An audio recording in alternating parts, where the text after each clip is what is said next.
दिसंबर के महीने में बहुत सारे म्यूचुअल फंड के इन्वेस्टर्स एक सेम मिस्टेक को करने वाले हैं। तो उसी मिस्टेक को डिस्कस करते हैं आज के इस वीडियो में।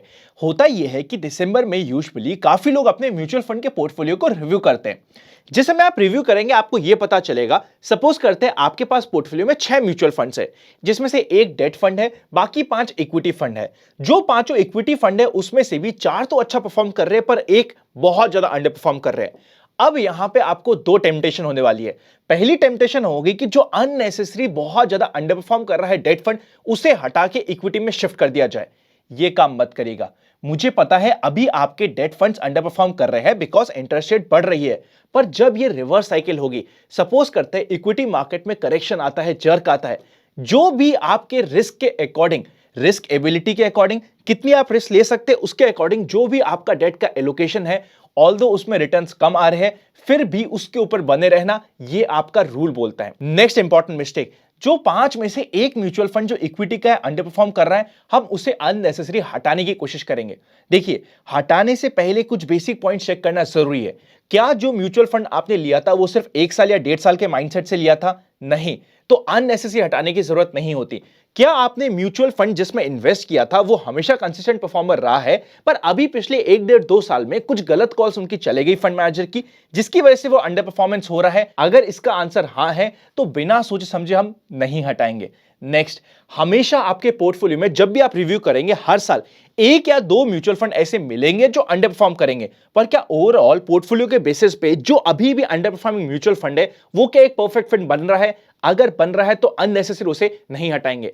क्या उसके मैनेजमेंट में, फंड मैनेजर में, या फंड मैनेजर के माइंडसेट में जिसके बेसिस पे आपने इन्वेस्टमेंट किया था, इसमें कोई चेंजेस आया है? अगर नहीं आया तो अननेसेसरी हमें उसे रिमूव करने की जरूरत नहीं होती। एटलीस्ट 3 से 4 साल का टाइम देना जरूरी हो जाता है।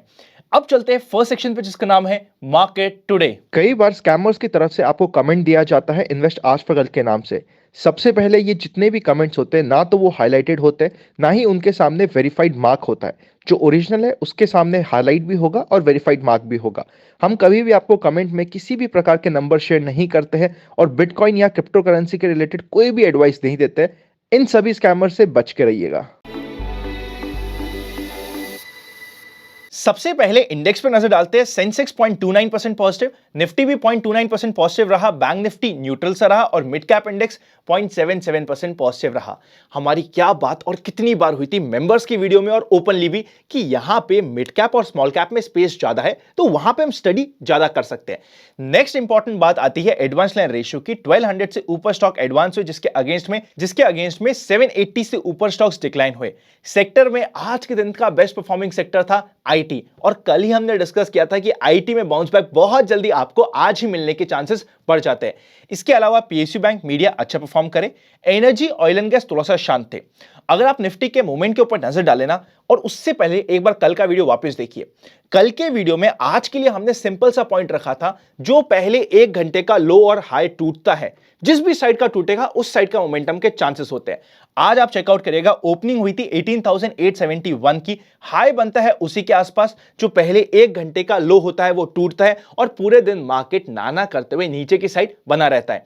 आज का लो बनता है 18,778 का और क्लोजिंग होती है 18,812 की।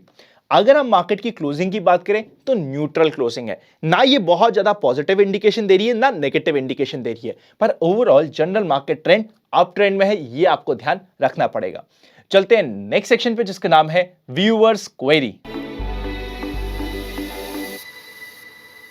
सबसे पहले यूनिपार्ट्स आईपीओ के सब्सक्रिप्शन को चेकआउट कर लेते हैं। QIB 0.50 से ज्यादा भर चुका है सेकेंड डे पे। अगर हम HNI कैटेगरी की बात करें, 3x से ज्यादा सब्सक्रिप्शन मिल चुका है और रिटेल कैटेगरी 1.8 टाइम से ओवर सब्सक्राइब हो चुका है। अगर हम सोर्सेस की बात करें तो अभी लेटेस्ट ग्रे मार्केट प्रीमियम चल रहा है 10% के आसपास का, वो भी स्टेबल नहीं है। रेगुलरली इस आईपीओ में particularly grey market premium regularly reduce हुआ है। अगर मार्केट में कंफ्यूजन होता है, थोड़ा सा रिटेस्ट भी होता है, तो लिस्टिंग के समय इस आईपीओ में थोड़ी बहुत इश्यूज हो सकते हैं। अपनी रिस्क एपेटाइट को ध्यान में रखते हुए डिसीजन लेना जरूरी है। आपका क्या डिसीजन है कमेंट करके बता दीजिएगा। नेक्स्ट इंपॉर्टेंट क्वेश्चन आ रहा है कि स्टॉक मार्केट में 4,500 से ऊपर स्टॉक्स अवेलेबल है, कौन से स्टॉक में हमें इन्वेस्ट या फिर ट्रेड करना है, कैसे पता चले? मैं अपना प्रोसेस आपको बता देता हूं। सबसे पहले मैं फंडामेंटल फिल्टर्स लगाता हूं। फंडामेंटल फिल्टर्स की मदद से 4,500 से मेरे को सिर्फ मिल जाते हैं 50 टू मैक्सी 70 स्टॉक्स का एक कंप्लीट पोर्टफोलियो। इस 50 से 70 स्टॉक्स जो फंडामेंटली साउंड है, इस पे मैं अप्लाई करता हूं टेक्निकल फिल्टर्स। हर एक वीक या हर एक समय या हर एक महीने में 50 स्टॉक जो फंडामेंटली हमारे नोटिस में है, सभी में हमें अपॉर्चुनिटी मिले, गलत बात हो गई। तो टेक्निकल बेसिस पे एंट्री या एग्जिट डिसाइड की जाती है, पर किस में एंट्री या एग्जिट डिसाइड करनी है वो मुझे बताता है फंडामेंटल फिल्टर्स। चलते हैं नेक्स्ट सेक्शन पे जिसका नाम है स्टॉक इन फोकस। सबसे पहला स्टॉक इन फोकस जिसे हम टिकटअप ऐप पे चेकआउट करेंगे, जो आपको मार्केट के डायरेक्शन में हेल्प करेगा। आई एम वेरी श्योर आप समझ गए होंगे, ओनली विमल यानी कि रिलायंस का जो हम रजिस्ट्रेशन की बात करते हैं 2750 का, और आज का हाई बनता है 2755 का, और ये रिवर्स होता है जिसकी मदद से निफ्टी या फिर इंडेक्स भी आपको रिवर्सल साइड में दिखता है। मतलब सिंपल सा है, 2750 का एक इंपॉर्टेंट रेजिस्टेंस होने वाला है। एक बार रिटेस्ट करके वहां से नीचे आ चुका है, अगली बार क्या इसे क्रॉस करने की कोशिश करता है? चांसेस ज्यादा होते हैं, पर जब तक इसको क्रॉस नहीं करता, इंडेक्स में भी बहुत ज्यादा हैवी बाइंग की साइड पोजीशन बनाना मेरा पर्सनल स्टडी नहीं बोलती है। ये हम स्टॉक को यूज करेंगे सिर्फ और सिर्फ समझने के लिए कि मार्केट कौन सी साइड जाने की कोशिश कर रहा है। नेक्स्ट इंपॉर्टेंट स्टॉक है केपीआईटी टेक्नोलॉजी। अगर ये 715 के लेवल को कभी भी क्रॉस करता है तो इमीडिएटली 721, 728 के लेवल्स हमें मिल सकते हैं। उसके अलावा कल के दिन एक और स्टॉक है जिसका नाम है एक्शन कंस्ट्रक्शन, पर फिर भी आप इसको ध्यान से देखिएगा। इसमें कल 2.5 दिन का फंडा अप्लाई हो रहा है, पर अप्लाई होने के चांसेस सिर्फ 50-50 है। इसका कारण क्या है सोचेगा, एक बार चार्ट को देखेगा, उसके बाद कमेंट में मुझे बताने की कोशिश करेगा। कल आप और हम साथ में स्टडी करते हैं, क्या हमें एक्शन कंस्ट्रक्शन में 2.5 दिन का फंडा मिलता है क्या। अब चलते हैं फाइनल सेक्शन पे जिसका नाम है expectations from tomorrow's market. General market trend up trend में है। Number of volume distribution days का काउंट है 1। रजिस्टेंस की बात करें तो अब 18,900 के लेवल के आसपास हमें बार बार रजिस्टेंस मेजर मिल जाएगा। सपोर्ट की बात करें तो पहला इंपॉर्टेंट सपोर्ट है 18,650 के पास, और मेजर सपोर्ट आएगा 18,500 का। पुट कॉल रेशियो 1.11 पे है, काफी कंफर्टेबल है। आज के दिन डीआईआईज ने 2600 करोड़ की परचेस करी और एफआईआईज ने 1500 करोड़ के आसपास की सेल करी है। नेट में परचेस का फिगर अच्छा है। अब आप देख रहे हैं जो हमने बात करी थी, डीआईआईज जिस समय बाइंग करने आएगी, आज भी आपको डीआईआईज नेट बायर दिखे। जब डीआईआईज बाइंग करेंगी तब हमें मिलेगा इंडिविजुअल स्टॉक्स यानी कि मिड कैप और स्मॉल कैप ब्रॉडर मार्केट में अच्छा एक्शन। कल के मार्केट की बात करी जाए तो फ्राइडे है, भेजा फ्राइडे क्या हो सकता है? चांसेस हाई है। अगर मार्केट को रिवर्सल देना है तो फ्राइडे एक इंपॉर्टेंट रोल प्ले कर सकता है, पर ओवरऑल मार्केट अप ट्रेंड में है। मार्केट अगर रीटेस्ट करता भी है तो मैं पर्सनली यहां पे निफ्टी में या फिर स्टॉक्स में बाइंग अपॉर्चुनिटीज की तरफ ध्यान दूंगा। जब हमें जनरल मार्केट ट्रेंड सपोर्ट कर रहा है उस समय हमारी बाइंग और स्टॉक मार्केट की एक्टिविटीज बढ़ सकती है।